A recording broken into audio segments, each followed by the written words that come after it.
The driveway was empty. Naomi stood frozen on the sidewalk, her suitcase handle slack in her grip. She blinked once, then twice, certain the 3 days of back-to-back meetings had finally caught up with her and scrambled her brain. But no. The driveway was still empty. Her silver Honda Accord, the car she had saved for 2 years to buy, the car that held memories of road trips and late-night drives and early morning coffee runs, was gone. Her heart hammered against her ribs as she walked toward the house. Maybe Derek had moved it to the garage? But that made no sense. They always kept his truck in the garage because it was newer. Her car always sat in the driveway where she could see it from the kitchen window each morning. The front door swung open before she could reach it. Derek stood there in sweatpants and a t-shirt, hair messy, holding a beer even though it was only 3 in the afternoon. He smiled at her like nothing was wrong. "Hey babe. How was Chicago?" Naomi stared at him. "Where's my car?" "Oh that." Derek took a sip of his beer, completely casual. "Yeah, I sold it." The words hit her like a physical blow. Her suitcase dropped from her hand and thudded against the porch. "You what?" "I sold it. This guy from work was looking for a reliable car for his daughter going to college, and I figured we don't really need 2 cars anyway. You can just use my truck when I don't need it." He shrugged like he'd just told her he'd picked up milk from the store. "Derek." Her voice came out strangled. "That was my car. I bought it. With my money. You had no right." "Come on, don't be dramatic. We're married. What's mine is yours, what's yours is mine, right? Besides, I got a great price for it. $12,000 cash." $12,000. She had paid $17,000 for it just 2 years ago. Her stomach twisted. "Where's the money?" "What money?" "The $12,000, Derek. Where is it?" He shifted his weight, not quite meeting her eyes anymore. "I used some of it to pay down the credit cards. We were getting pretty high on those balances." Something cold settled in Naomi's chest. They had 3 credit cards. She knew the balances on all of them because she paid the bills every month. They weren't high. They were nearly paid off. Which credit cards? Does it matter? Jesus, Naomi, I thought you'd be happy I was being responsible with money for once.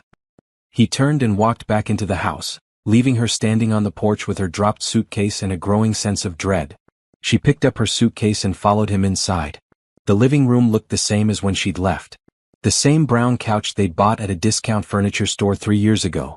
The same coffee table with a ring stain from Derek's beer cans. The same television playing some sports channel. But something felt different. Wrong. Naomi set her suitcase by the stairs and walked to the kitchen. She needed water. She needed to think. Her hands shook as she filled a glass from the tap. "I'm going to go meet up with some guys from work," Derek called from the living room. "There's leftover pizza in the fridge if you're hungry."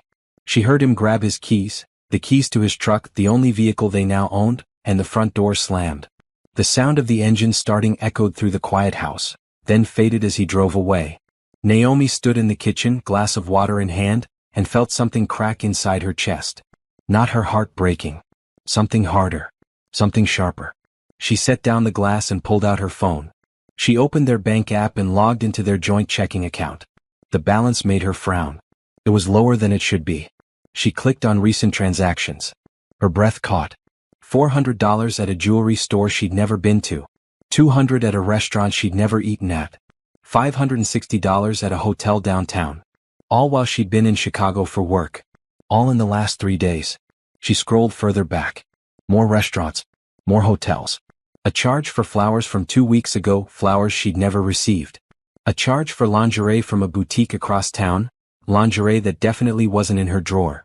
The glass of water sat forgotten on the counter as Naomi walked upstairs like she was moving through fog. She went to their bedroom and stood in the doorway. Everything looked normal. The bed was unmade, which was typical for Derek. His clothes were scattered on his side of the room. She walked to the bathroom. Her toothbrush stood in the holder next to Derek's. Her face wash and moisturizer lined up on her side of the counter. But there, tucked behind the tissue box, was a makeup bag she didn't recognize. With trembling fingers she picked it up and unzipped it.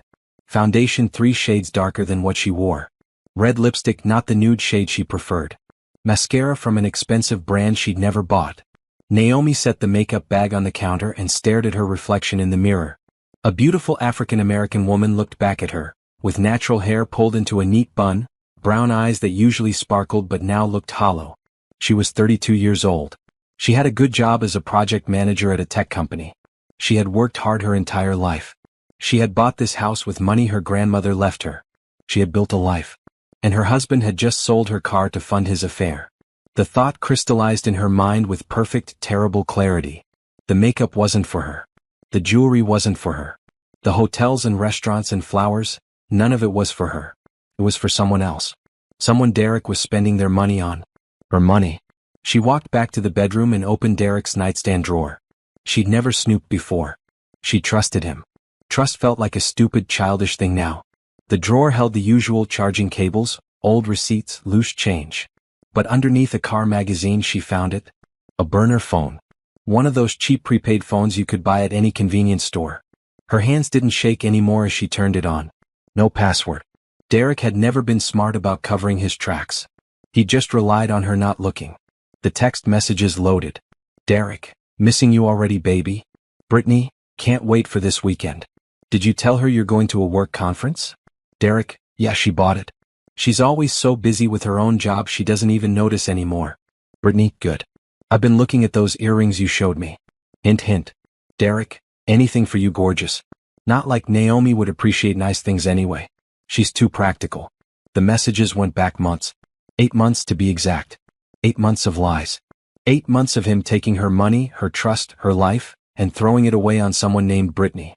Naomi scrolled through more messages. Pictures he'd sent of expensive dinners. Pictures Brittany had sent that made Naomi's stomach turn. Plans for trips. Complaints about Naomi, how she worked too much, how she wasn't fun anymore, how she was always tired. She was tired because she worked 50 hours a week while Derek barely managed 40. She was tired because she paid all the bills while Derek spent money like it grew on trees. She was tired because she'd been carrying their entire life on her shoulders while he did nothing but complain and cheat. Naomi powered off the phone and put it back exactly where she'd found it. She walked downstairs and sat on the brown couch in the living room. The house was quiet except for the hum of the refrigerator and the distant sound of a neighbor mowing their lawn. She sat there for an hour. Then 2. Then 3. By the time Derek came home smelling like beer and perfume that wasn't hers, Naomi had made a decision. Her face was calm. Her voice was steady when she asked him how his evening was. She smiled when he kissed her cheek and went upstairs to shower. She didn't cry. She didn't yell. She didn't smash things or demand answers. She simply began to plan. Because Derek had taught her something valuable tonight. If he could take something precious from her without asking, without guilt, without consequences, then so could she. And what she was about to take from him would make a $12,000 car look like pocket change. Naomi called in sick to work the next morning for the first time in 3 years. Derek seemed surprised but pleased, probably thinking she was getting soft. He kissed her forehead before leaving for work, told her to rest up, and drove away in his truck, the only vehicle they had now. The moment his truck disappeared around the corner, Naomi was off the couch and moving with purpose. She started in the bedroom. The burner phone went back into Derek's nightstand after she'd taken pictures of every single message and photo. She photographed the makeup bag in the bathroom, making sure to get clear shots of the brands and shades that proved it wasn't hers. She went through every drawer, every pocket of every jacket, every corner of their shared spaces. In his gym bag she found receipts he'd been too lazy to throw away. Dinner at Antonio's, an Italian restaurant known for romantic candlelit tables. He'd taken her there once for their anniversary 3 years ago and complained the entire time about the prices. But he'd taken Brittany there 5 times in the past 2 months. Each receipt showed 2 entrees, 2 desserts, expensive wine. In the pocket of his good jacket, the one he wore to company events, she found a receipt from a jewelry store dated 6 weeks ago. $850 for a gold bracelet. She'd never seen it. Her anniversary was in 2 months. Maybe he was planning to give it to her then, pretend he'd just bought it. Or maybe it was already wrapped around Brittany's wrist. Naomi photographed everything. She created a folder on her laptop labeled Work Documents, Budget 2023, where no one would think to look. Inside, she organized the photos by date and category. Hotels, restaurants, jewelry, messages, a timeline of betrayal. At 10 in the morning she called her bank. She'd been the primary account holder since they'd opened the joint checking account 5 years ago when they'd gotten married. She explained to the representative that she needed to see all statements for the past year. The representative emailed them over within 10 minutes. Naomi sat at the kitchen table with a cup of coffee and went through every statement line by line. She made a spreadsheet. 1 column for date. 1 for merchant. 1 for amount. 1 for notes. The numbers made her sick. Derek had spent over $30,000 in 8 months. $30,000 on his affair. Money that should have gone to their savings, to the house repairs they needed, to the vacation she'd been dreaming about to Jamaica. Instead, it had gone to hotel rooms and dinners and jewelry and flowers for another woman. She cross-referenced the dates with her work calendar. Every business trip she'd taken, Derek had taken Brittany out. Every late night Naomi had worked, every weekend she'd spent on a project deadline, Derek had spent with someone else.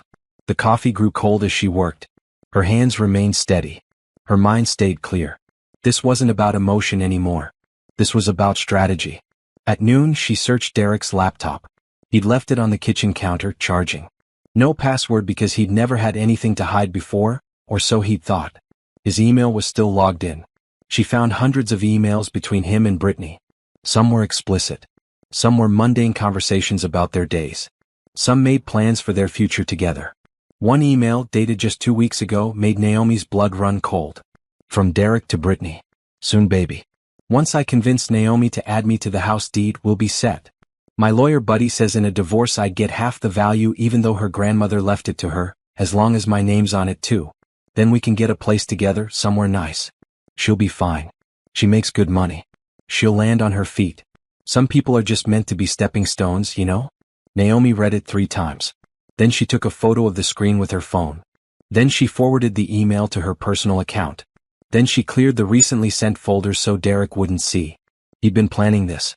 Not just an affair, but a calculated move to take the house her grandmother had left her.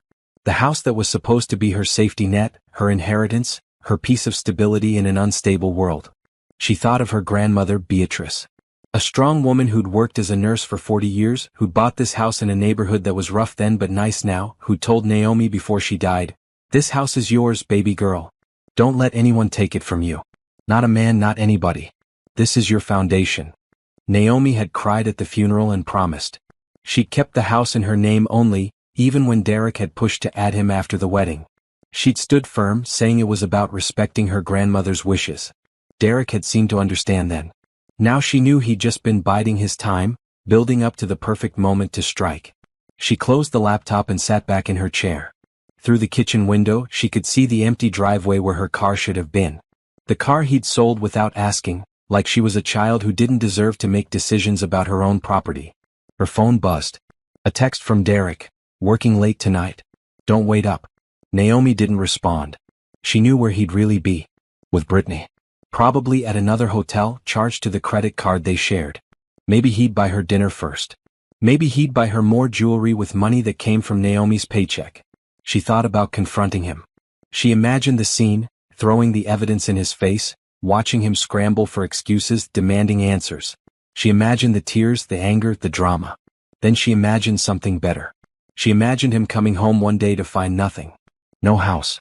No wife. No access to the money he'd been bleeding from their accounts. No stepping stone to stand on. Just the sudden, shocking realization that he'd lost everything while thinking he was so clever. Naomi smiled for the first time since she'd seen the empty driveway. It wasn't a warm smile. It wasn't a kind smile. It was the smile of a woman who'd been underestimated for too long and was done playing nice. She picked up her phone and searched for divorce attorneys in the city. She read reviews for an hour. Then she called the office of Patricia Okonjo, a lawyer with a reputation for being tough, thorough, and excellent at protecting women's assets in difficult divorces. "Okonjo Law, how can I help you?" "Hi, my name is Naomi Bennett. I need to schedule a consultation. It's urgent. What's your situation, if you don't mind me asking?" Naomi looked around the kitchen, at the house her grandmother had given her, at the life she'd built that Derek was trying to steal. "My husband sold my car without permission and has been having an affair for 8 months. I've just discovered he's planning to try to take my house in a divorce. And I need to make sure he gets absolutely nothing." There was a pause, then the receptionist's voice came back warmer. "Ms. Okonjo has an opening tomorrow morning at 9. Does that work?" "That works perfectly." Naomi hung up and opened her laptop again. She had more work to do. More evidence to gather. More pieces to put in place. Derek thought she was too busy to notice what he was doing. He thought she was too tired to fight back. He thought she was a stepping stone. He was about to learn exactly how wrong he was. That evening she cooked dinner like normal. She'd stopped at the grocery store and picked up steak, Derek's favorite. She opened a bottle of wine. She set the table. When he came home at 10:30, smelling like perfume and lies, she greeted him with a smile. "You're up," he said, surprised.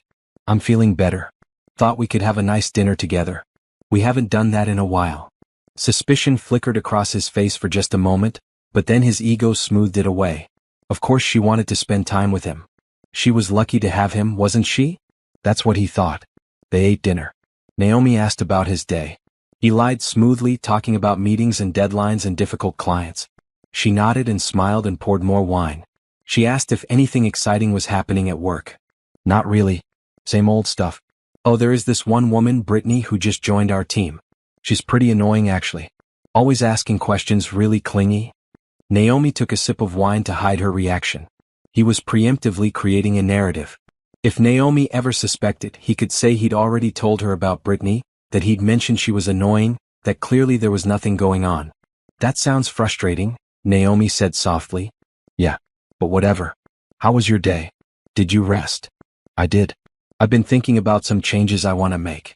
To the house, I mean. Maybe update the kitchen. What do you think?" Derek perked up. Updates to the house meant increased value. Increased value meant more money for him when he executed his plan. "Yeah, that sounds good. We should definitely do that." "Great. I'll start looking into it."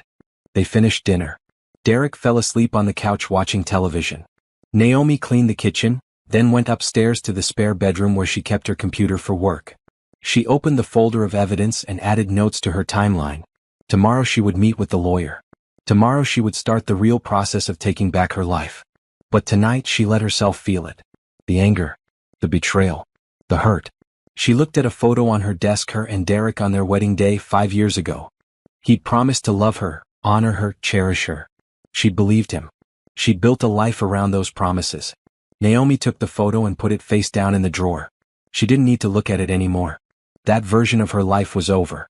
That version of Derek, the man she'd thought she'd married, had never really existed. Tomorrow she would begin building something new. Something better. Something that was only hers. And Derek would never see it coming. Patricia Okonjo's office was on the 15th floor of a glass building downtown. The waiting room had leather chairs and abstract art on the walls and a view of the city that reminded Naomi why she'd worked so hard to make it here. This was her city. Her life. Derek wasn't going to take that away. "Miss Bennett?" A woman in a sharp navy suit appeared in the doorway. She was tall, probably in her late 40s, with natural hair and locks and eyes that looked like they didn't miss anything. "I'm Patricia. Come on back." Naomi followed her into an office that was organized chaos. Law books stacked on every surface, files in neat piles, a massive desk with 2 computer monitors. Patricia gestured to a chair across from her desk and sat down. "Tell me everything. Don't leave anything out, don't try to make it sound better or worse than it is. I need facts." Naomi had prepared for this. She pulled out a folder, a physical folder, old school, the kind her grandmother would have used. Inside were printed copies of everything. Bank statements, receipts, photos of the text messages, screenshots of emails, the makeup bag contents, all organized with tabs and dates. She slid the folder across the desk. Patricia opened it and began to read. Her expression didn't change, but Naomi saw her jaw tighten slightly. "How long have you known?" Patricia asked after several minutes. 3 days. "And he doesn't know that you know?" "No. I've been acting normal." "Good. Keep it that way." Patricia closed the folder and looked directly at Naomi. "Here's your situation. The house is yours, solely in your name, inherited property. He has no claim to it legally. The car he sold was titled in your name?" "Yes." "Then what he did was theft. You could press charges if you wanted, though I don't recommend it because it would alert him that you're taking action. The joint bank accounts are messy. Anything in those accounts is considered marital property. You both have equal right to withdraw funds. So he can just keep spending our money on her? Not if we freeze the accounts. But we need to be strategic. If you freeze them now, he'll know something is up. We need to get our ducks in a row first." Patricia leaned back in her chair. "What's your goal here?" "Full divorce, obviously, but what about division of assets? What do you want?" Naomi didn't hesitate. "I want the house. I want him to get nothing from me. And I want to make sure he knows exactly what he lost." A small smile appeared on Patricia's face. "I can work with that. Here's what we're going to do. You're going to go home and continue acting normal. Meanwhile, I'm going to file divorce papers, but we're not going to serve them yet. We're going to let him think everything is fine while we build an ironclad case. Won't he get half of everything anyway? It's a no-fault state. Usually yes. But adultery, especially with documented financial infidelity, spending marital assets on an affair, can influence how a judge divides things. Plus, the house was inherited. You have a strong case for keeping it entirely. As for other assets, how much money do you have? In the joint account, about $15,000 right now. My personal savings account has $30,000. He doesn't know about that one. Good. Keep it that way. Don't add any more money to the joint account. Direct deposit your paychecks into your personal account from now on. Can you do that without him noticing? He never checks the bank account. I pay all the bills. Patricia nodded. Even better. Here's the timeline. You're going to need about 2 weeks to get everything in order. During that time, I want you to document everything. Every time he lies about where he's been, write it down. Every charge that appears on the credit card for his affair, screenshot it. Can you do that? Yes. Now here's the part that might be hard. I don't want you to confront him. Not yet. I know you want to. I know you want to throw all this evidence in his face and watch him squirm. But we need him to think he's getting away with it. Cheaters get sloppy when they think they're winning. Naomi thought about Derek's email to Brittany, about how he'd called her a stepping stone, about how he'd planned to steal her house. I won't confront him. Good. One more thing. Do you have somewhere you can stay when this goes down? Family, friends? I can get a short-term apartment. I don't want to involve my family yet. Smart. Start looking. Month-to-month rental, something cheap. You won't be there long, but you need somewhere to land. The house will take time to handle properly, and you don't want to be living with him during divorce proceedings. They talked for another hour. Patricia explained the divorce process, the timeline, the likely outcomes. She asked more questions about Derek, his job, his income, his spending habits. She made notes in a legal pad with handwriting so fast Naomi could barely see her hand move. Finally, Patricia stood up. I'll draw up the initial paperwork. Come back in 2 days and we'll review it. Meanwhile, keep playing the perfect wife. I know it's going to be hard. I know every time you look at him you're going to want to scream. But we're playing the long game here, and the long game is what wins. Naomi shook her hand. Thank you. Don't thank me yet. Thank me when this is over and you're in your house and he's paying his own way for the first time in his life. Naomi left the office feeling lighter than she had in days. She had a plan. She had a lawyer. She had evidence. Derek thought he was so clever, but he'd been sloppy. He'd left trails everywhere because he'd never thought she'd look. That was his first mistake. His last one would be underestimating what she'd do when she found out. She stopped at a coffee shop on the way home, the one near her office that she loved but Derek always complained about because it was too expensive for a cup of coffee. She ordered her favorite drink, a caramel latte with extra foam, and sat by the window watching people walk by. For the first time in 8 months, though she hadn't known it then, she felt like herself. Not the tired, worn-down version who worked all day and came home to a husband who barely noticed. Not the woman who'd become small and quiet to make room for Derek's ego. The real Naomi. The one who'd bought a car with her own money. The one who'd earned a promotion every year at her job. The one her grandmother had believed in. Her phone buzzed. A text from Derek. Going to be late again tonight. Project deadline. Naomi typed back. No problem.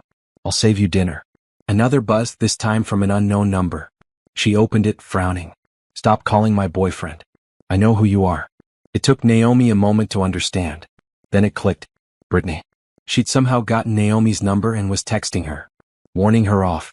As if Derek was some prize worth fighting for. Naomi stared at the message. Part of her wanted to respond. Part of her wanted to send Brittany screenshots of all the bank statements, show her exactly how much Derek had spent, ask her if she really thought a man who was stealing from his wife would treat her any better. But Patricia's words echoed in her mind. Don't confront. Don't tip your hand. Play the long game. Naomi deleted the message and blocked the number. Brittany wasn't worth her energy. Let her have Derek. Let her find out the hard way what kind of man he really was. When the money ran out, and it would run out, she'd see the truth. But that wasn't Naomi's problem anymore. She finished her coffee and drove home in Derek's truck, the only vehicle she had now, though that would change. She'd researched car loans on her phone. With her good credit and solid income, she could get approved for a decent car by the end of the week. She wouldn't tell Derek. She'd just show up with it one day. Another thing he didn't get to control. The house was empty when she got there. Naomi walked through the rooms like she was seeing them for the first time. The living room with its discount furniture. The kitchen where she'd cooked hundreds of meals. The bedroom where she'd slept next to a man who was busy sleeping with someone else. She'd thought this was her home. But a home was supposed to be a place of safety and love. This was just a house. A building. Walls and floors and a roof. What made it matter was her grandmother's sacrifice to buy it. The history it held. Not Derek. He'd never made it a home. In the spare bedroom closet, Naomi found a box of her grandmother's things that she'd never fully unpacked. Old photos.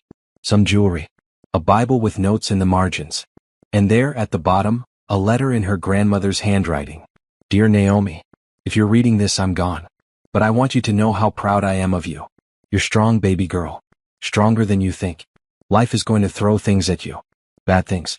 Hard things. Men who don't deserve you. Problems that seem too big to solve. When that happens, I want you to remember something. You come from a long line of women who survived worse. Your great-grandmother survived Jim Crow. Your great-great-grandmother survived slavery.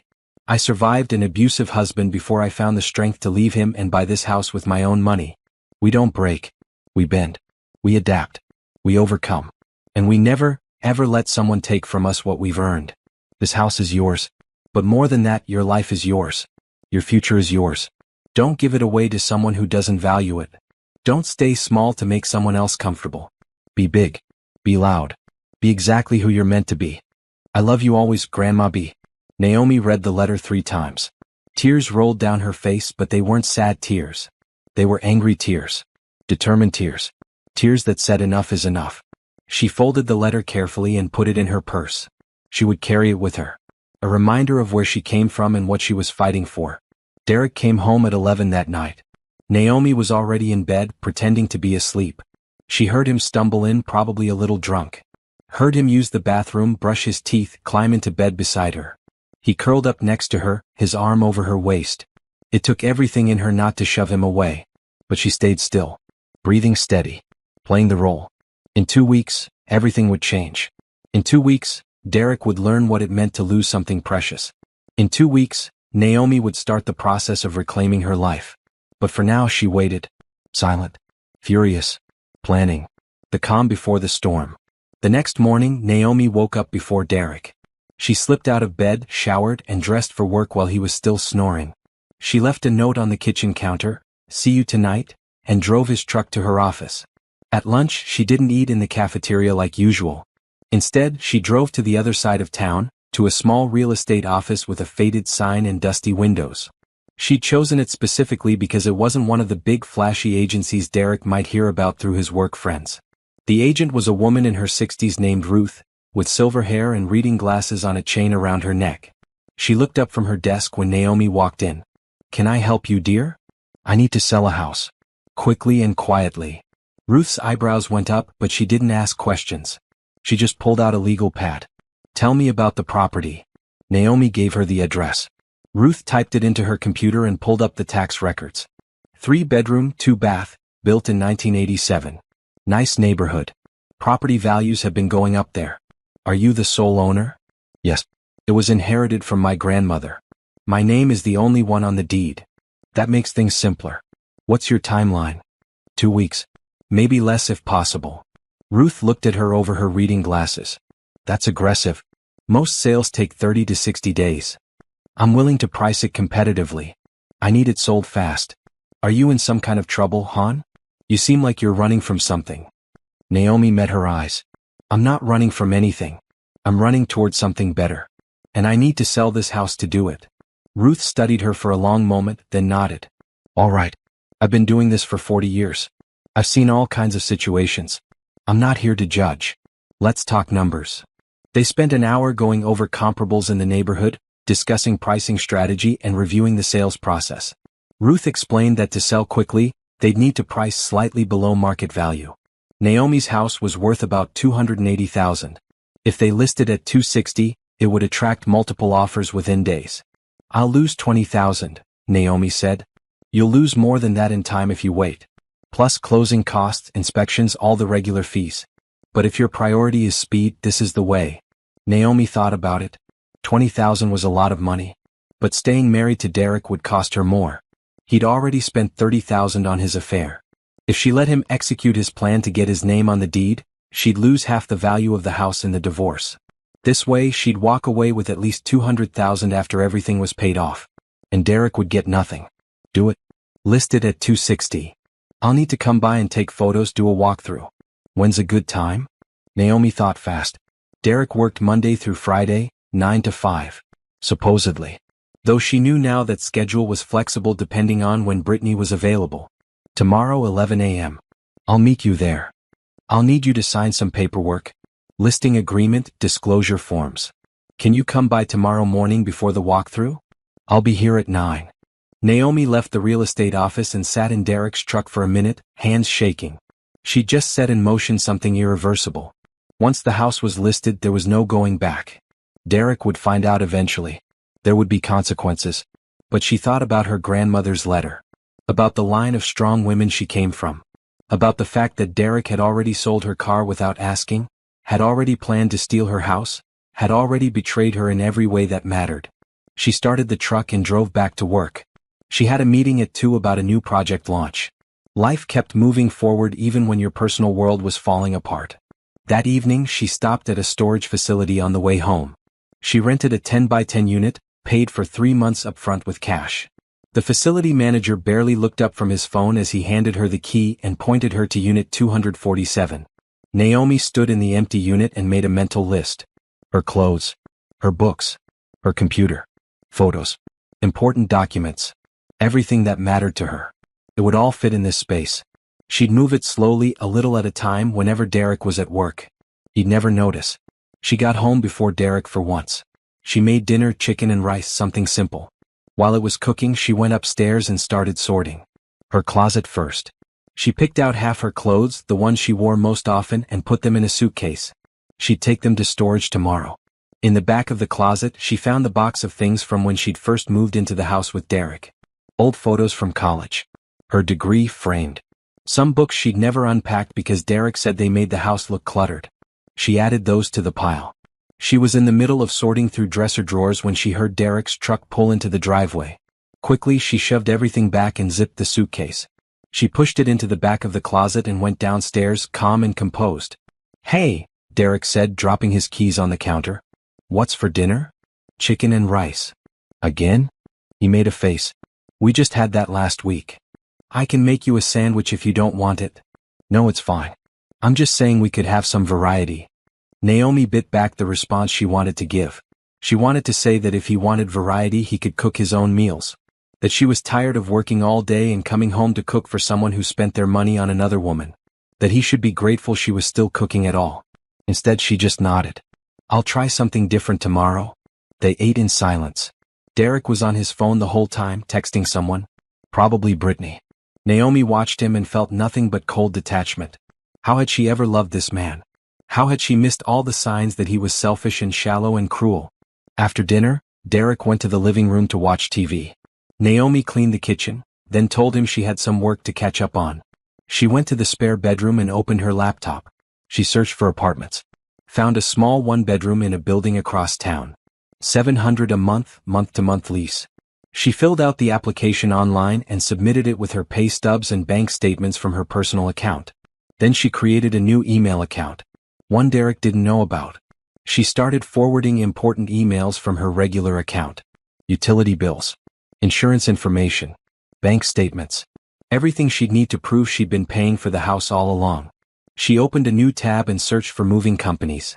Found one that offered a same-day service if you called before noon. She bookmarked the website. Around 10 p.m. her phone buzzed. An email from Patricia's office with a draft of the divorce papers attached. Naomi read through them carefully. They outlined everything: the request for sole ownership of the house, the division of bank accounts, the request for Derek to pay his own legal fees. There was a section about the car he'd sold. Patricia had included it as evidence of financial misconduct and was requesting that he repay the fair market value to Naomi as part of the settlement. Naomi smiled. She sent back an email. "This looks perfect." She was shutting down her laptop when Derek appeared in the doorway. "What are you working on?" "Just some budget stuff for a project at work." "Why?" "You've been up here a while. It's complicated." "Did you need something?" He shrugged. "Just thought maybe we could watch a movie or something." Naomi looked at him. This man who'd cheated on her for 8 months. Who'd sold her car. who'd planned to steal her house, who'd called her a stepping stone. And now he wanted to watch a movie like they were a normal couple. Sure, she said. Let me finish this up and I'll be down. Derek nodded and left. Naomi waited until his footsteps faded down the stairs. Then she opened her laptop one more time and looked at the apartment listing. In 2 weeks, maybe less, she'd be sleeping there. In her own space. Away from Derek and his lies. She could survive 2 more weeks of pretending. She'd survived worse. That night they watched some action movie Derek picked. Naomi sat on one end of the couch, Derek on the other. They didn't touch. They barely spoke. And for the first time Derek seemed to notice. Are you okay? He asked during a commercial. I'm fine. Just tired. You're always tired lately. I work a lot. Yeah, I know. Maybe you should take some time off or something. Naomi looked at him. Maybe I will. The next morning she was up early again. She signed the real estate papers at 9. Ruth took photos of the house at 11 while Derek was at work. By noon, the house was listed on 3 different real estate websites with the description, charming 3BR/2BA home in desirable neighborhood. Price to sell fast. Serious inquiries only. Naomi had turned off notifications on the real estate apps, but Ruth would call her if there were any offers. She went about her day like nothing had changed. Went to work. Had meetings. Ate lunch with colleagues. Came home and cooked dinner. On the 3rd day Ruth called. We have 3 offers. All cash. All above asking price. What? I told you that neighborhood was hot. We've got one at 270, one at 265, and one at 280. The highest one wants to close in 7 days. 7 days. Naomi's heart raced. What do I need to do? Accept the offer. I'll send you the paperwork. We'll schedule the inspection for tomorrow. Closing is set for next Friday at 2 p.m. Can you make that? Yes. One more thing. The buyer wants to know if you're leaving any furniture or appliances. They're coming in from out of state and want to move in immediately. Naomi thought about the discount couch, the cheap coffee table, the bed she'd shared with Derek. They can have it all. I don't want any of it. That'll sweeten the deal even more. All right, hon. Congratulations. You're about to be $250,000 richer. Naomi hung up and sat in her car in her work parking lot.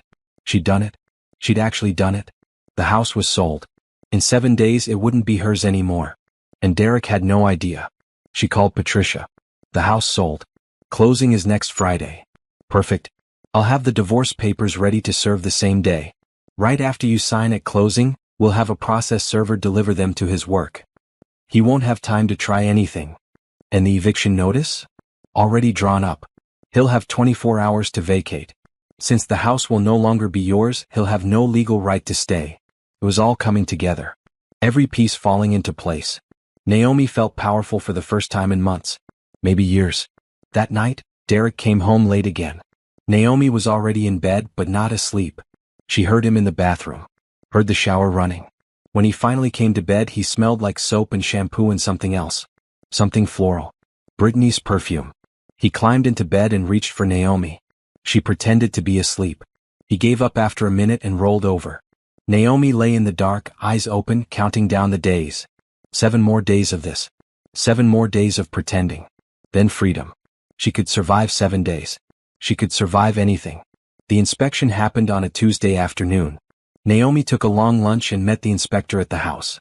Derek was at work, actually at work this time, according to a text he'd sent her complaining about a meeting. The inspector was thorough, checking every corner, every pipe, every electrical outlet. He found minor issues, a loose railing on the back deck, some older wiring in the garage, a slow drain in the hall bathroom. Nothing major. Nothing that would derail the sale.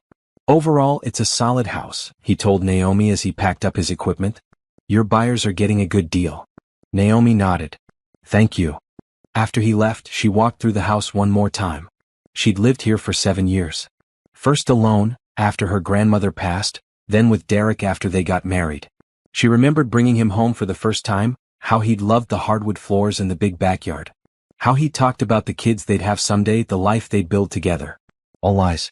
Or maybe not lies at the time, but he'd let those dreams rot away while chasing something new and shiny. Naomi locked the door and drove back to work. She had 4 more days until closing. 4 more days of Derek being oblivious to what was coming. That evening she started moving more items to the storage unit.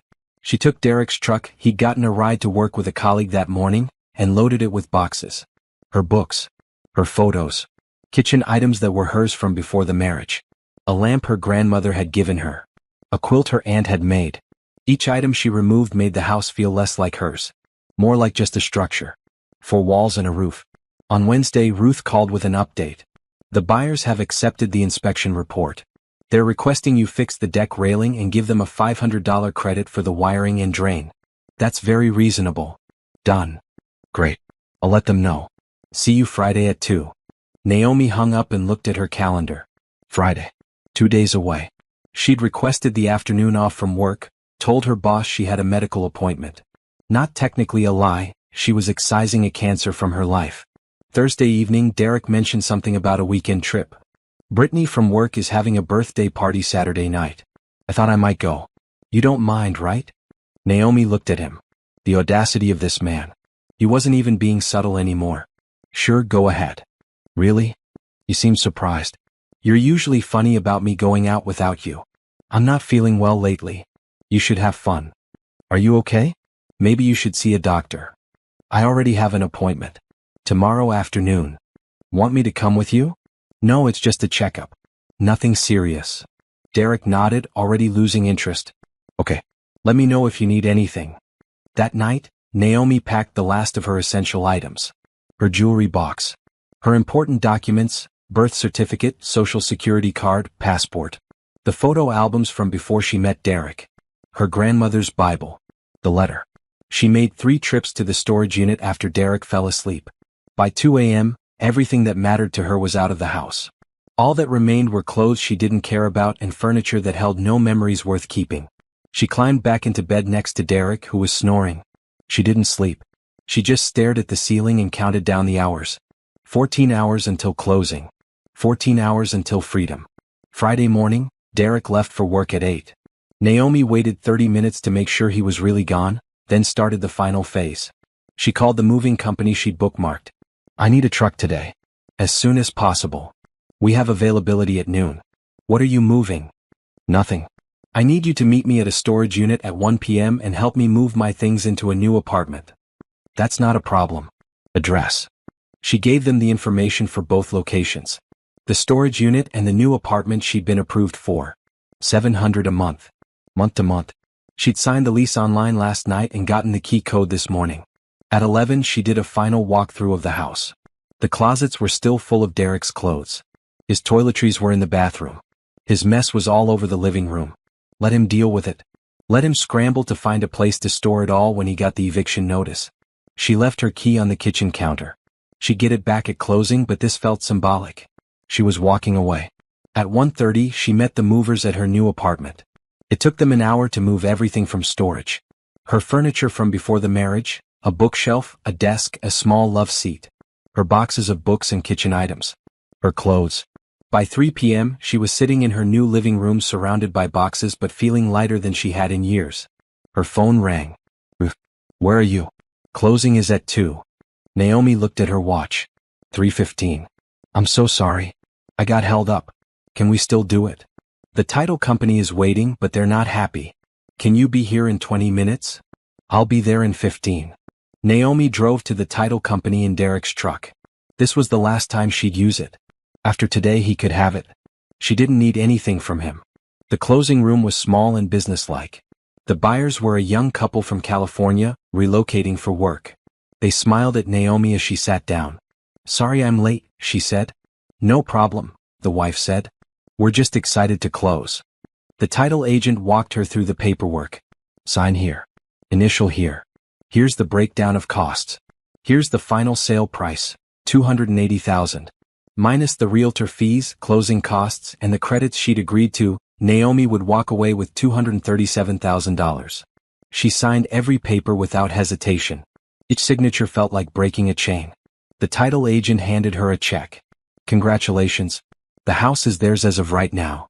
Naomi stood up and shook hands with the buyers. Take care of it. It was my grandmother's. We will, the husband said. Thank you. Naomi walked out of the title company at 3:45.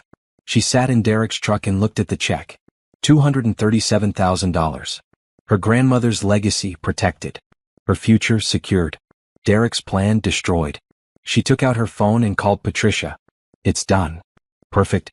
The process server is outside his office. I'm giving him the go-ahead now. Thank you. Thank me when this is all over. Now go somewhere safe and turn your phone off. Derek is going to try to call you when he gets those papers. Don't answer. Don't engage. Let him panic. Naomi drove to her new apartment. She parked Derek's truck on the street. She'd leave the keys in the ignition for him to find later. She went upstairs to her new place, locked the door and turned off her phone. Then she sat on her love seat, the one her grandmother had given her 10 years ago, and she cried. Not sad tears. Relief tears. Freedom tears. Tears for the woman she'd been and the woman she was becoming.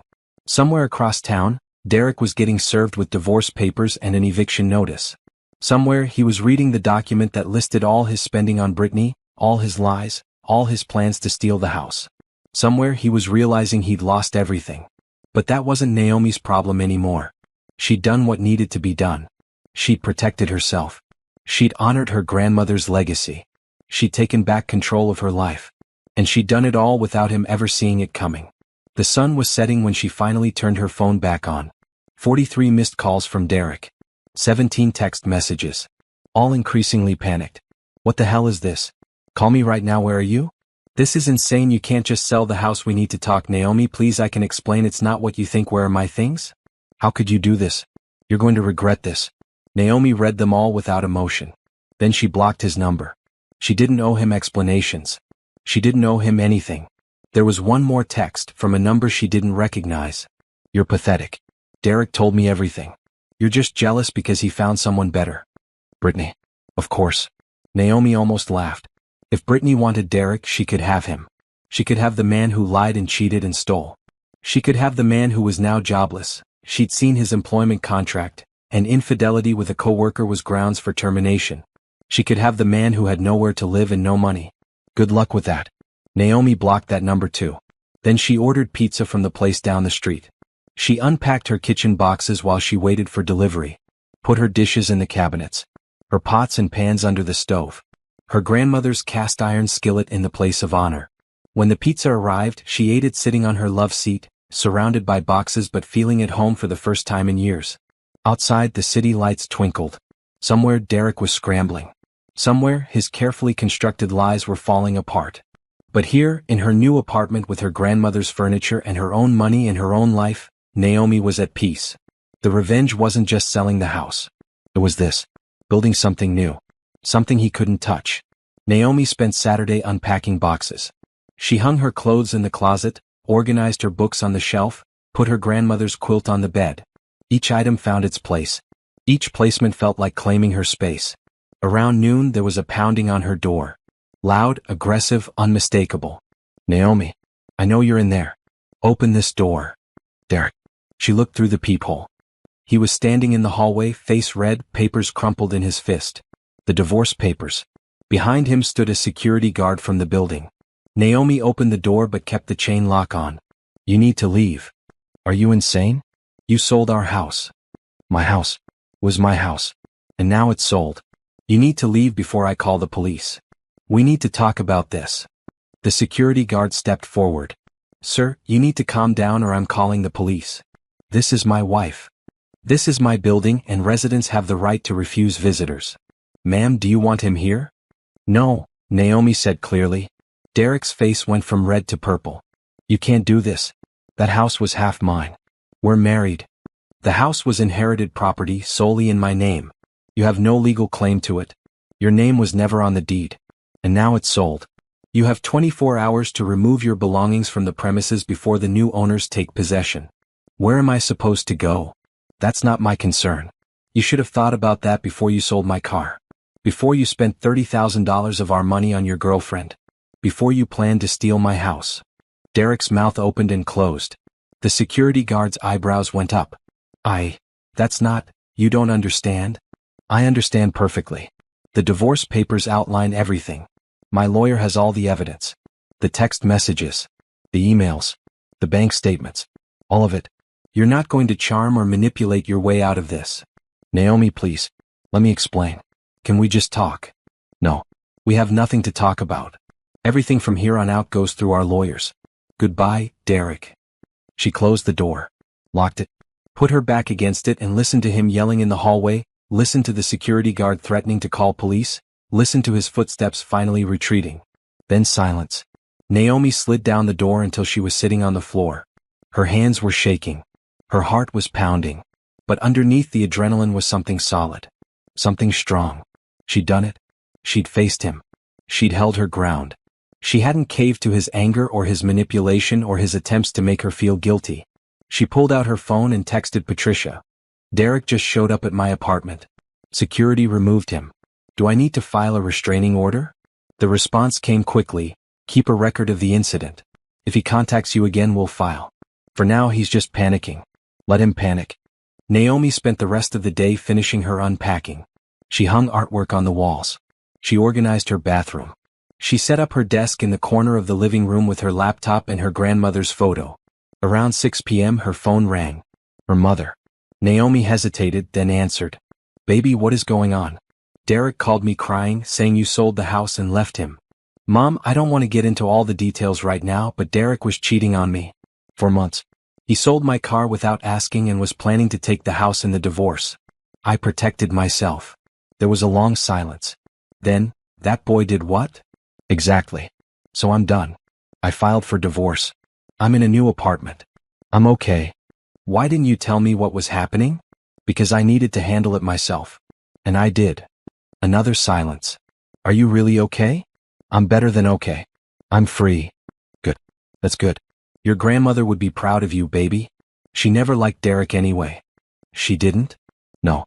She told me at your wedding that he had weak hands. Said a man with weak hands won't hold you up when you need it. Naomi laughed despite herself. She was right. She usually was. Do you need anything?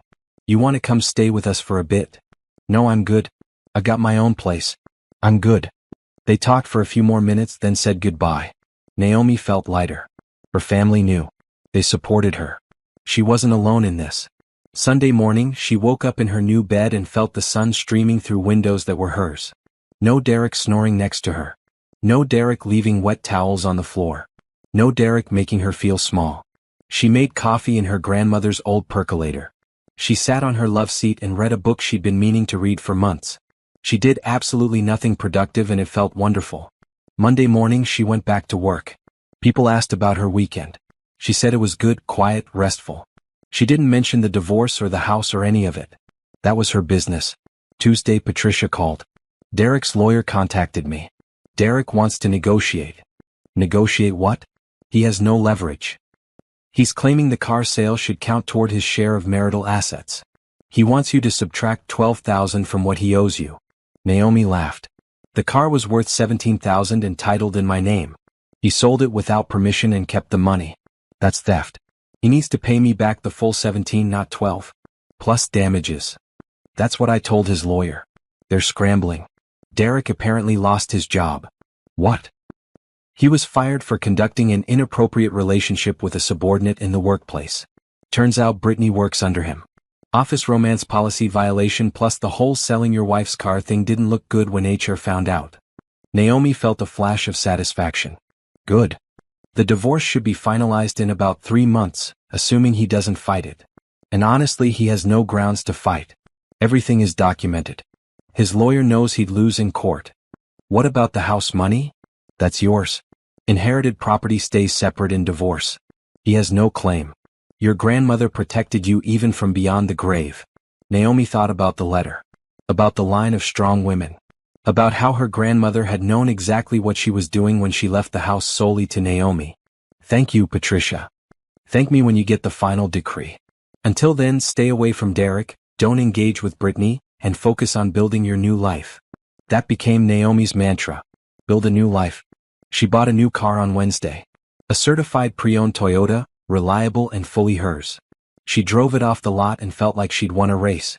She started going to a gym near her apartment. She took a painting class on Thursday evenings. She reconnected with friends she'd lost touch with because Derek never wanted to do anything. By the end of the second week, her apartment felt like a home. By the end of the third week, she couldn't remember what it felt like to live with Derek.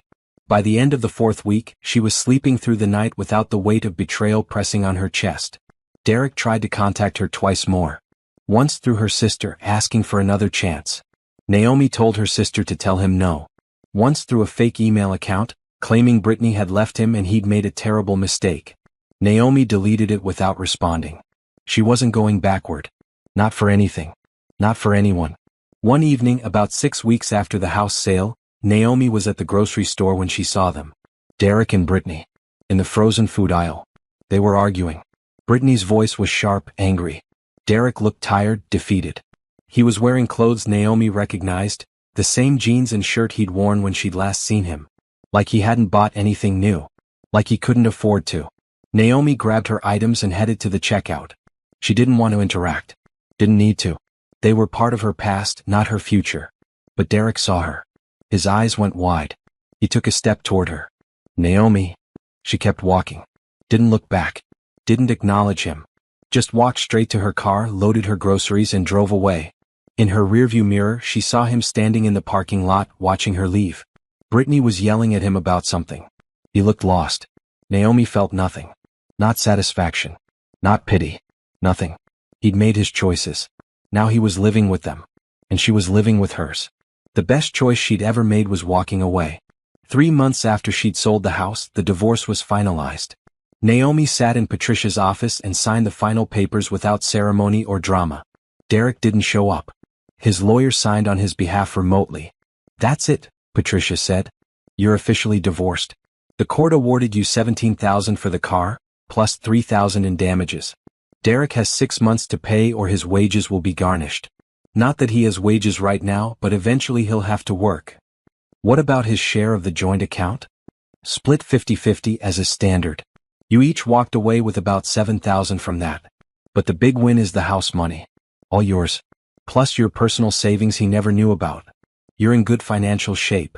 Naomi looked at the final decree. It was over. Really truly over. Thank you, Patricia. For everything. You did the hard part. You gathered the evidence, you made the tough choices, you protected yourself. I just filed the paperwork. Patricia stood and shook her hand.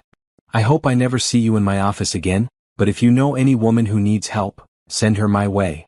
I will. Naomi left the law office and drove to her favorite coffee shop, the expensive one Derek always complained about. She ordered the most elaborate drink on the menu with extra everything, and sat by the window watching the city. She was 33 years old, divorced, living in a small apartment, starting over, and she'd never been happier. That evening she went to her painting class. She'd been taking it for 2 months now and had discovered she was actually pretty good. Her teacher, an older woman named Carol, had encouraged her to submit a piece to a local art show. You have talent, Carol had said. Don't hide it. Tonight they were working on abstract pieces. Naomi stood in front of her canvas with a palette of bright colors, yellows and oranges and reds. No more darkness. No more muted tones. She wanted light and warmth and energy. That's beautiful, someone said behind her. Naomi turned. A man stood there, maybe mid-30s, with kind eyes and paint on his hands. She'd seen him in class before, but they'd never spoken. Thanks. I'm still learning. Aren't we all? He smiled.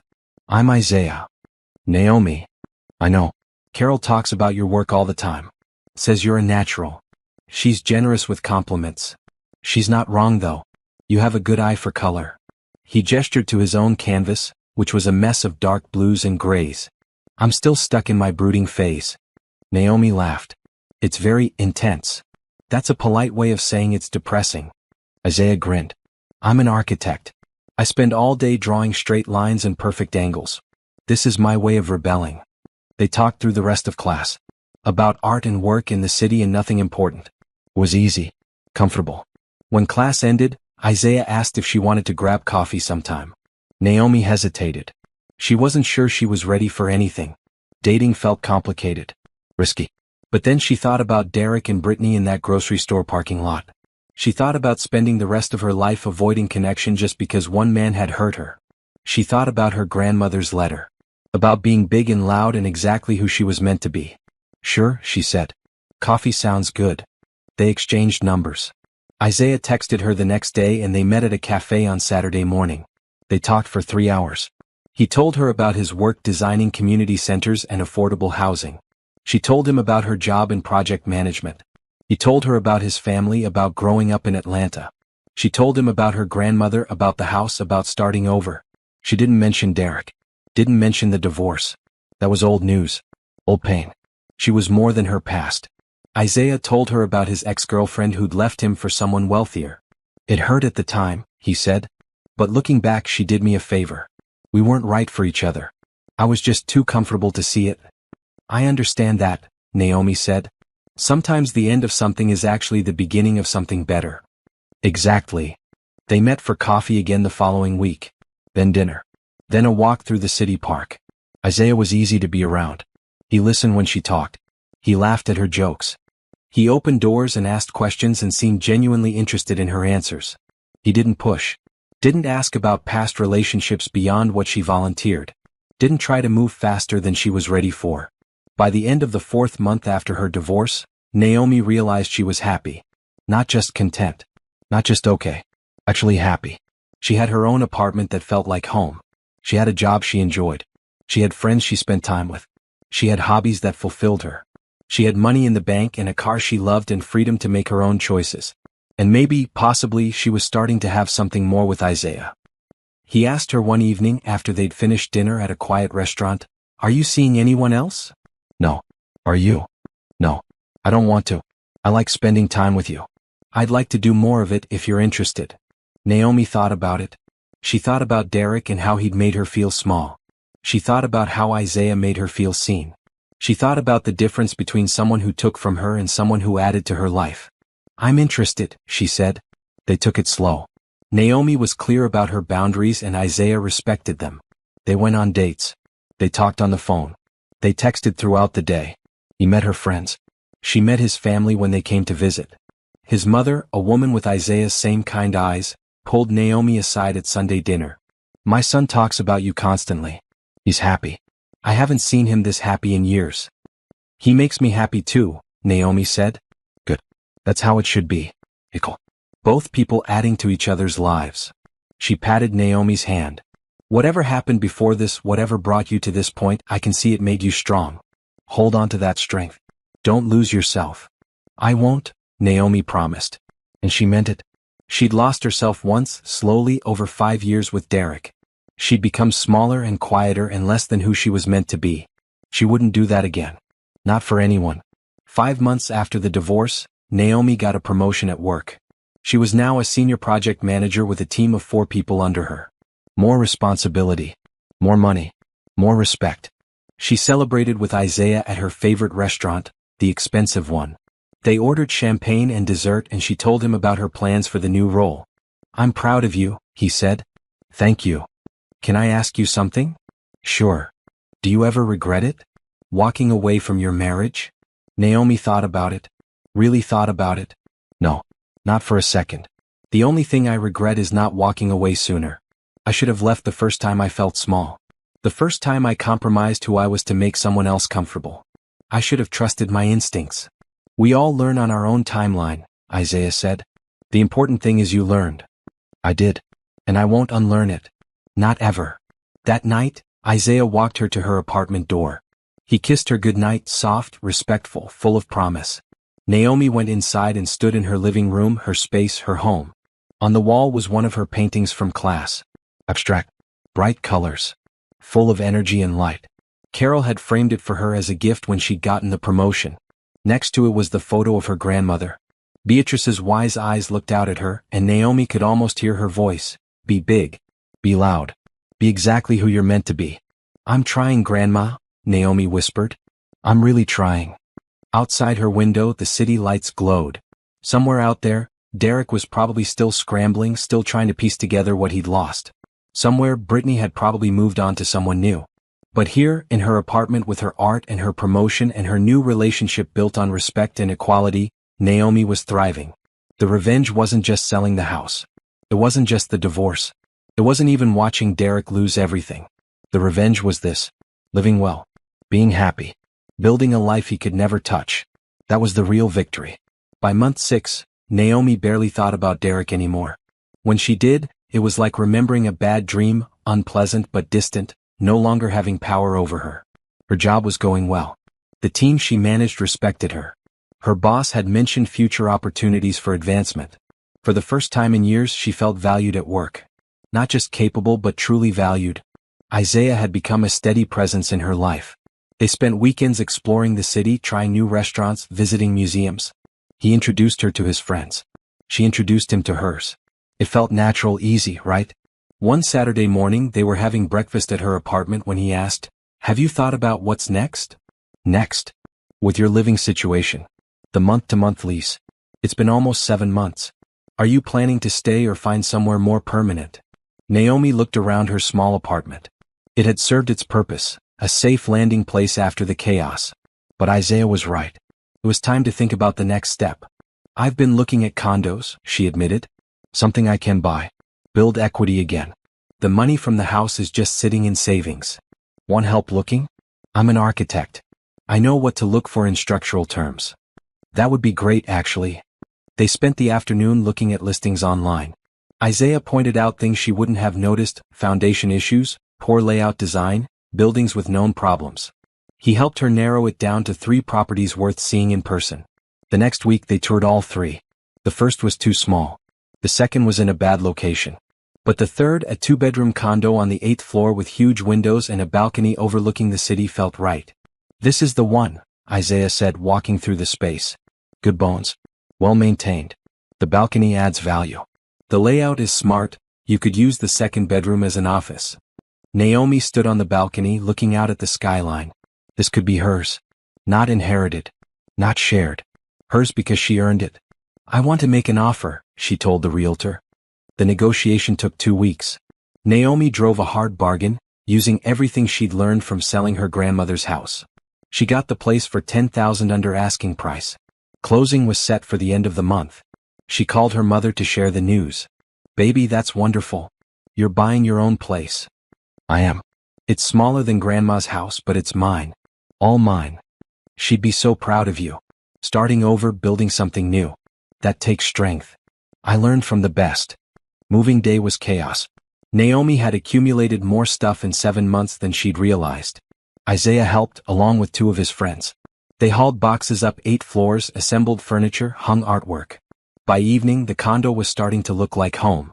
Naomi ordered pizza for everyone as a thank you. They ate on the balcony, watching the sun set over the city. After everyone left, she and Isaiah sat together on her new couch, the one she'd picked out herself, not the discount one from the old house. "Thank you for helping today," she said. "Of course. What are friends for? Is that what we are? Friends?" Isaiah looked at her carefully. "I'd like to be more than friends. But only if you want that too. No pressure." Naomi thought about it. She'd been protecting herself, keeping walls up, being cautious. But Isaiah had earned her trust over 6 months of consistent respect and kindness. He'd never pushed, never demanded, never made her feel small. "I want that too," she said. He smiled and pulled her close. "Good. Because I'm falling for you, Naomi. Have been for a while now. I'm falling for you too." That night, after Isaiah left, Naomi unpacked the last box, the one with her grandmother's things. The photos, the Bible, the letter. She read the letter again, the one about being big and loud and exactly who she was meant to be. She'd carried it with her through everything. Through the discovery of Derek's affair. Through the house sale. Through the divorce.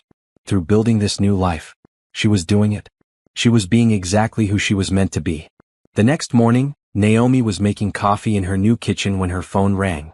Unknown number. She almost didn't answer, but something made her pick up. "Hello. Naomi. It's Derek." Her stomach dropped. She hadn't heard his voice in 7 months. Hadn't wanted to. "How did you get this number?" I asked your sister." "Look, I know you don't want to talk to me, but I need to say something. We have nothing to talk about. The divorce is final." "I know. I'm not trying to change that.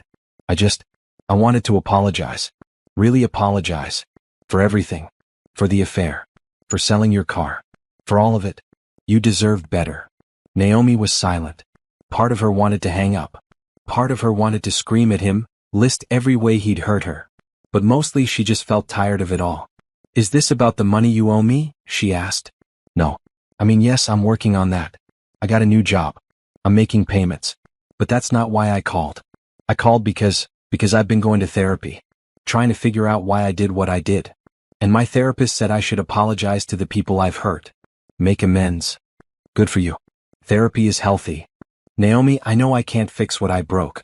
I know you've moved on. I just want you to know that I know I messed up. Badly. You were the best thing in my life and I threw it away for something shallow and stupid. Brittany and I lasted 2 months after you left, did you know that? She dumped me as soon as the money ran out. I'm sorry to hear that, Naomi said, meaning it. Not because she wanted them to be together, but because everyone deserved better than using and being used. I'm not asking for forgiveness. I know I don't deserve it. I just wanted you to know that you were right to leave. You were right about everything. And I hope you're happy now. Wherever you are, whatever you're doing. You deserve to be happy. Naomi looked around her new condo. At the life she'd built. At the future she was creating. I'm happy, Derek. Really happy. Good. That's good. Take care of yourself, Naomi. You too. She hung up and stood in her kitchen processing. Derek had apologized. It didn't change anything, didn't fix anything. But maybe it was closure of a sort. An acknowledgement that what happened was real and hurtful and wrong. She texted Isaiah. Derek just called to apologize. His response came quickly. How do you feel about that? Honestly? Nothing. It's like hearing from a stranger. That part of my life is so far behind me. That's healthy. Want to grab lunch? Yes. Give me an hour. Naomi finished unpacking her kitchen, putting dishes in cabinets, organizing her pantry, making her space functional and beautiful and hers. Her phone buzzed again. Her sister this time. Derek asked me for your number. I gave it to him. I'm sorry. He said he just wanted to apologize. It's okay. He did. It's fine. Are you really okay though? I worried about you for months after you left. You seemed so determined, so focused. I wasn't sure if you were really dealing with it or just pushing it down. Naomi thought about that. I was dealing with it the only way I knew how. By taking action. By protecting myself. By moving forward. Maybe that wasn't the right way. Maybe I should have cried more or been angrier or something. But it was my way. And it worked. You're amazing, you know that? Strongest person I know. I learned from Grandma. We all did. Love you, sis. Love you too. Naomi finished her coffee and got ready for lunch with Isaiah. She put on a dress she'd bought last week, bright red, bold, nothing Derek would have let her wear. He'd always said she should dress more conservatively. Be less noticeable. She looked at herself in the mirror. Beautiful African-American woman in a bold red dress, with natural hair and braids now instead of the practical bun she used to wear, with confidence in her eyes instead of weariness. This was who she was. Big, loud. Exactly who she was meant to be. She met Isaiah at a cafe downtown. He lit up when he saw her. You look incredible. Thank you. I feel incredible. They ate lunch and talked about their weeks. He told her about a new project his firm was bidding on, a community center in a neighborhood that needed it. She told him about a major project at work that had just gotten approved. You're glowing, he said. I don't mean the dress, though that's amazing. I mean you. You're just radiant. I feel like I'm finally becoming who I was supposed to be all along. Like I'd been holding my breath for years and now I can finally exhale. I'm glad I get to be here to see it. That evening they walked through the park near her condo. The sun was setting, painting the sky orange and pink and purple. Families were out with dogs. Couples walked hand in hand. The world felt full of possibility. Can I ask you something? Isaiah said. Always. Do you ever think about the future? Long-term future? Like what? Like where you see yourself in 5 years? 10 years? What you want? Naomi thought about it. 6 months ago, she'd been focused on survival. On getting through each day. On building a foundation. But now she could think bigger. I want to keep growing professionally. Maybe director level eventually. I want to travel more. I've barely been anywhere. I want to keep painting, maybe do a show someday. She paused. I want to build a life that's so full and rich and joyful that my past becomes just a footnote. A chapter that ended so the good chapters could begin. That's beautiful. What about you? What do you want? Honestly, I want to be part of your story. Whatever chapter you're writing now, I want to be in it. If you'll have me. Naomi looked at him. This kind, patient man who'd waited while she healed. Who'd respected her boundaries. Who'd celebrated her victories and supported her through challenges. Who made her feel seen and valued and cherished. I'll have you, she said. He kissed her, right there in the park with the sunset behind them and the city alive around them. And for the first time in her adult life, Naomi felt absolutely certain she was exactly where she was supposed to be. 8 months after selling the house, Naomi went to a coffee shop near her old neighborhood. She didn't think about Derek much anymore, but sometimes muscle memory took her to familiar places. She was standing in line, checking her phone, when she heard a voice behind her. Naomi. She turned. Derek stood there, looking older than she remembered. Thinner. Tired. His clothes were neat but worn. The confidence he used to carry like armor was gone. Derek. She kept her voice neutral. I didn't expect to see you here. I didn't expect to be seen. He laughed awkwardly. Can we talk for a minute? Naomi wanted to say no. She wanted to order her coffee and leave. But something made her nod. 5 minutes. They sat at a table in the corner. The coffee shop was busy enough that no one paid attention to them. Just two people having a conversation. No one could tell they were divorced. That he'd betrayed her. That she'd sold their house out from under him. I've been making the payments, Derek said. For the car. I know it'll take a while to pay off the full $17,000, but I'm trying. Okay. How are you? I'm good. I heard you bought a condo. Across town. News travels. I'm happy for you. Really. You deserve good things. Naomi studied him. He seemed sincere. Broken maybe, but sincere. Why did you do it, Derek? The affair. Selling my car.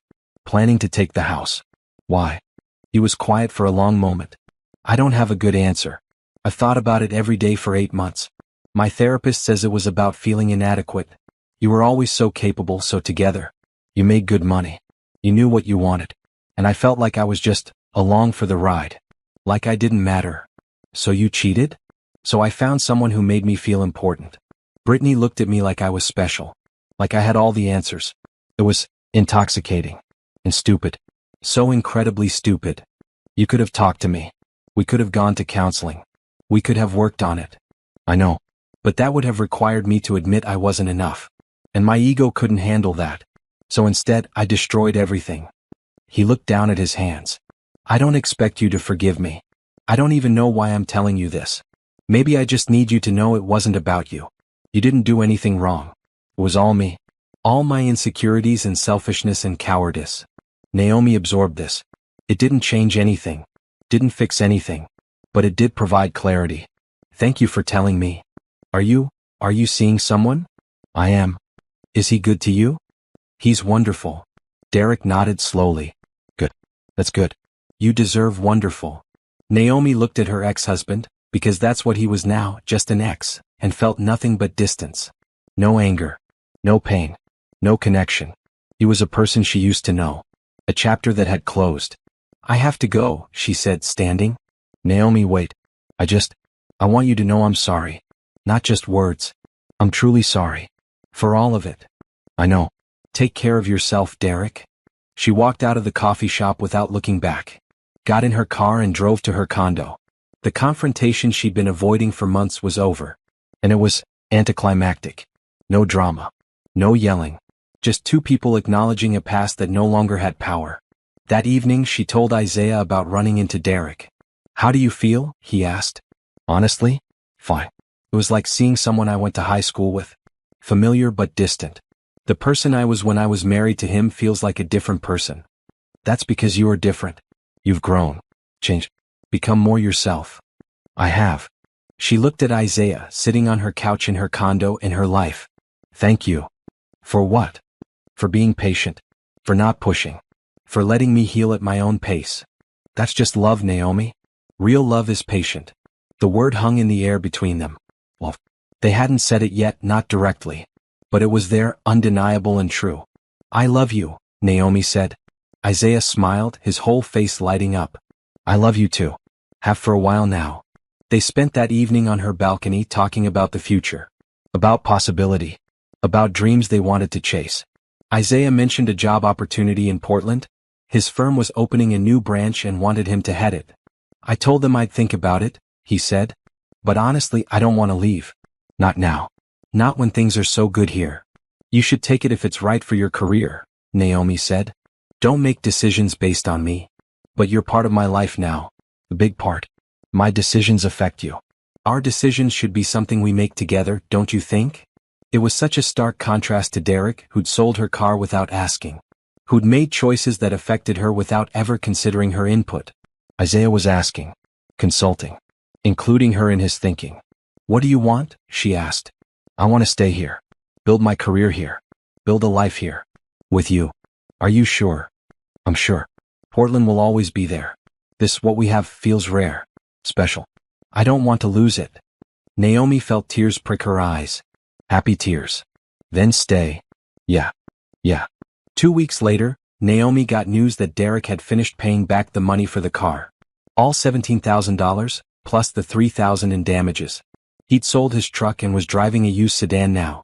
He'd downsized his apartment to something tiny but affordable. He was rebuilding slowly from the ground up. Naomi felt no satisfaction in his struggles. No vindication. Just a quiet acknowledgement that actions have consequences. He'd made his choices. Now he was living with them. She'd made her choices too. And she was living with them in the best possible way. That weekend, she and Isaiah drove out to her mother's house for Sunday dinner. Her whole family was there, her mother, her sister, her aunt, her cousins. They filled the house with noise and laughter and love. Her mother pulled her aside while they were setting the table. You look happy, baby. I am happy. Isaiah is a good man. Your grandmother would have approved. You think so? I know so. He has strong hands. The kind that will hold you up when you need it. Naomi laughed, remembering what her grandmother had said about Derek. He does. He really does. That night, driving back to the city with Isaiah, Naomi thought about how far she'd come. 8 months ago, she'd been in survival mode. Fighting, planning, protecting herself. Now she was thriving, building, creating, loving. The revenge wasn't just about what she'd taken from Derek. It was about what she'd built for herself. And what she'd built was beautiful. 1 year after selling the house, Naomi stood in an art gallery downtown. Around her hung 15 of her paintings, bright, bold pieces full of color and energy. Her first solo show. Carol, her art teacher, had submitted her work to the gallery director 6 months ago. The director had loved it, had offered her this show, had called her a rising talent. Naomi wore a golden yellow dress that made her brown skin glow. Her natural hair was styled in an elaborate updo. She felt beautiful, confident, powerful. Isaiah stood beside her, proud and beaming. Her mother was there. Her sister. Her aunt.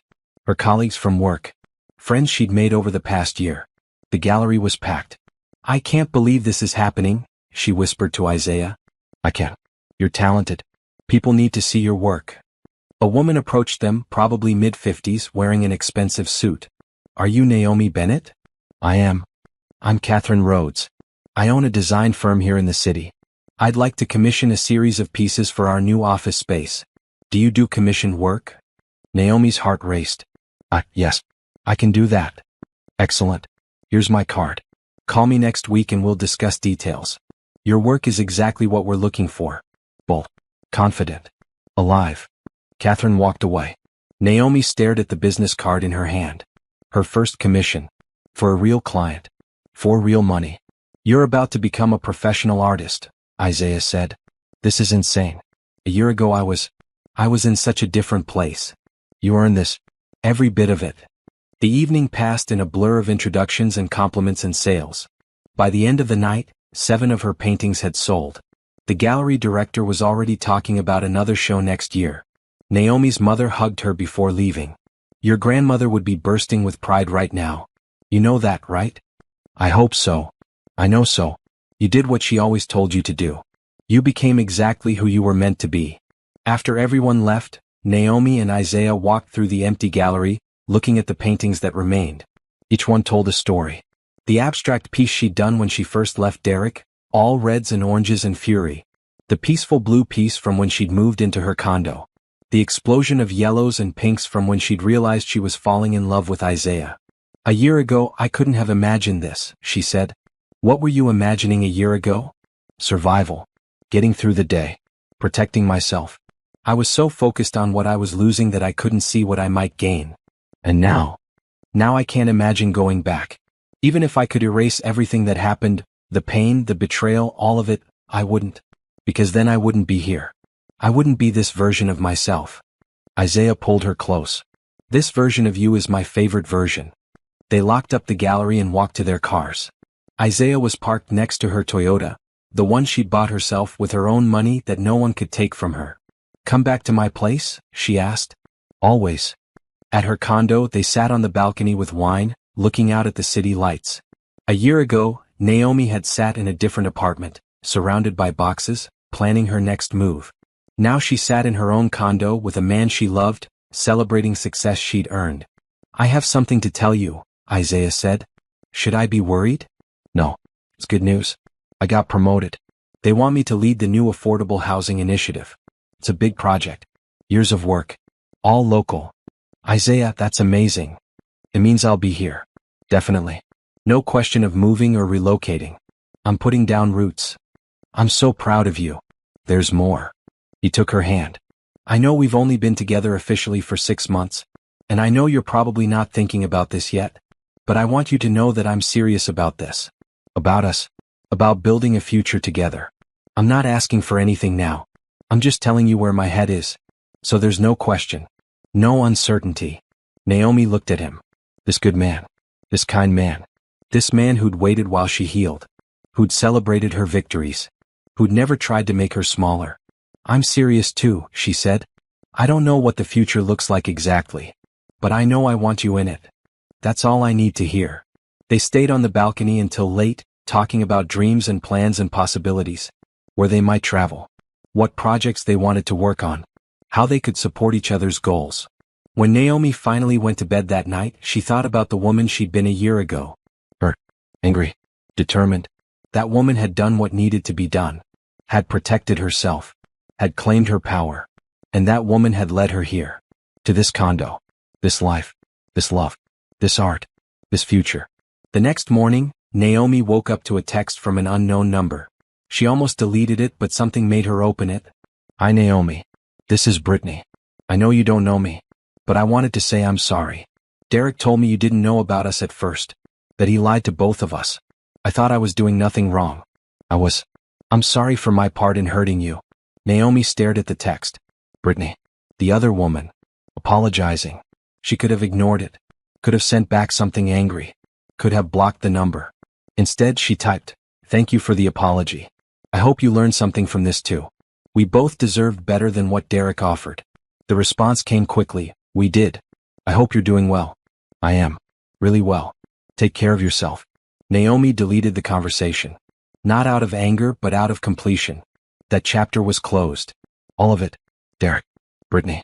The affair. The house. The old life. She got up and made coffee. Opened her laptop and started responding to the email from Catherine about the commission. Drew up some preliminary sketches. Planned colors and themes. Around noon, Isaiah came over with bagels and cream cheese. They ate on the balcony talking about the art show, about his promotion, about their plans for the weekend. "I was thinking," Isaiah said, "we should take a trip. Celebrate our successes. Where do you want to go?" "Jamaica. I've always wanted to go to Jamaica." "Then let's do it. 2 weeks. Beaches and music and no responsibilities." "Really? Really? You've worked hard. You deserve to celebrate." They booked the trip that afternoon. 2 weeks in Jamaica, leaving in a month. Naomi felt like she was floating. A year ago, she'd been thinking about a vacation to Jamaica, but Derek never wanted to go. Now she was going. With someone who wanted to share experiences with her. Who wanted to see her happy.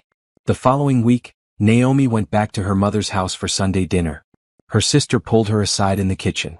"I need to tell you something," her sister said. "What?" "Derek came by the house last week. Looking for you." Naomi's stomach tightened. "Why?" "He wanted me to give you something." Her sister handed her an envelope. Inside was a check. $5,000. And a note in Derek's handwriting. "Naomi, I know this doesn't fix anything, but I sold some things. Got a bonus at work. This is yours. Consider it what I owe you for all the years I took from you. For all the ways I hurt you. I'm not asking for anything back. Not forgiveness. Not a response. I just needed you to have this.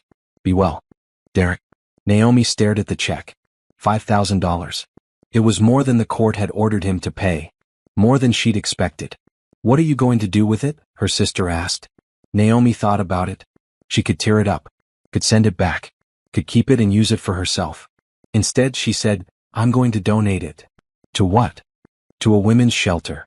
For women leaving bad relationships. Women who need help starting over." Her sister smiled. "Grandma would love that." Naomi donated the money the next day. Made it in her grandmother's name. Beatrice Bennett. The woman who'd survived an abusive husband. Who'd bought her own house. Who'd taught Naomi to be strong. A month later, Naomi and Isaiah flew to Jamaica. They spent 2 weeks in paradise.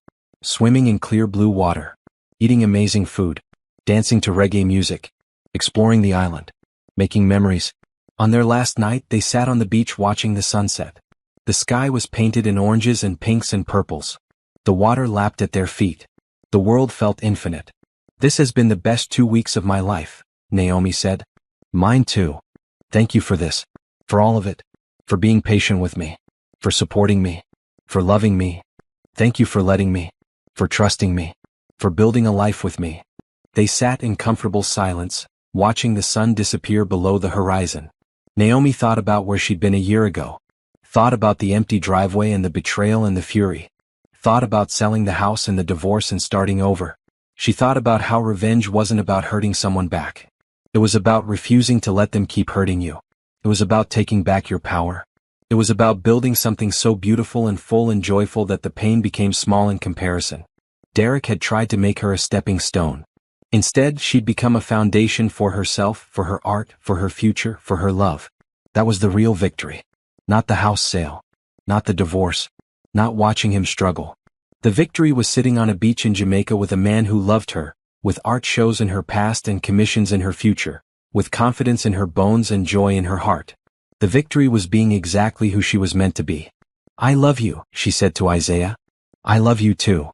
They walked back to their hotel hand in hand. The next day they'd fly home.